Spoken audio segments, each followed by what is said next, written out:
ರಾತ್ರಿ ಊಟ ಮಾಡಲು ಯಾವ ಸಮಯ ಹೆಚ್ಚು ಸೂಕ್ತ? ಸಂಜೆ ಇಷ್ಟೊತ್ತಿನ ನಂತರ ತಿಂದರೆ ಈ ರೋಗಗಳು ಬರುವಂತಹ ಸಾಧ್ಯತೆ ಹೆಚ್ಚು ಇದೆ, ಎಚ್ಚರ.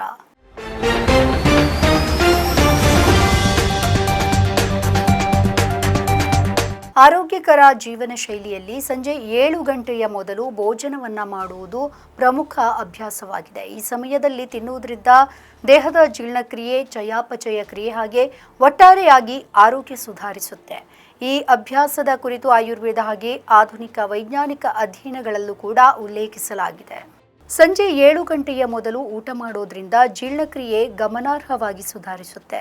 ರಾತ್ರಿಯಲ್ಲಿ ದೇಹದ ಚಯಾಪಚಯ ಕಡಿಮೆಯಾಗುತ್ತೆ. ಜೀರ್ಣಕಾರಿ ಕಿಣ್ವಗಳ ಉತ್ಪಾದನೆಯನ್ನು ನಿಧಾನಗೊಳಿಸುತ್ತೆ. ತಡವಾಗಿ ತಿನ್ನುವುದರಿಂದ ಆಹಾರ ಜೀರ್ಣವಾಗಲು ಹೆಚ್ಚು ಸಮಯ ತೆಗೆದುಕೊಳ್ಳುತ್ತೆ. ಇದು ಅಜೀರ್ಣ, ಅನಿಲ ಮತ್ತು ಉಬ್ಬರದಂತಹ ಸಮಸ್ಯೆಗೆ ಕಾರಣವಾಗಬಹುದು. ಬೇಗ ಊಟ ಮಾಡುವುದರಿಂದ ದೇಹವು ಆಹಾರವನ್ನು ಪರಿಣಾಮಕಾರಿಯಾಗಿ ಜೀರ್ಣಿಸಿಕೊಳ್ಳಲು ಸಹಾಯ ಮಾಡುತ್ತೆ. ಕರುಳಿನ ಆರೋಗ್ಯವನ್ನು ಕೂಡ ಹೆಚ್ಚಿಸುತ್ತೆ. ಇನ್ನು ಆಯುರ್ವೇದದ ಪ್ರಕಾರ ಸೂರ್ಯಾಸ್ತದ ನಂತರ 2 ಗಂಟೆಗಳಲ್ಲಿ ಊಟ ಮುಗಿಸುವುದು ಜೀರ್ಣಾಂಗ ವ್ಯವಸ್ಥೆಗೆ ಬಹಳ ಉತ್ತಮ. ಇದರಿಂದ ತೂಕ ನಿಯಂತ್ರಣ, ನಿದ್ರೆಯ ಗುಣಮಟ್ಟ ಸುಧಾರಣೆ, ಹೃದಯದ ಆರೋಗ್ಯ, ಹಾರ್ಮೋನ್ ಸಮತೋಲನೆ ಆಗುತ್ತೆ. ನಮ್ಮ ಈ ವಿಡಿಯೋ ನಿಮಗೆ ಇಷ್ಟ ಆದಲ್ಲಿ ಲೈಕ್ ಮಾಡಿ, ಶೇರ್ ಮಾಡಿ, ಕಮೆಂಟ್ ಮಾಡಿ ಮತ್ತೆ ಸಬ್ಸ್ಕ್ರೈಬ್ ಮಾಡಿ.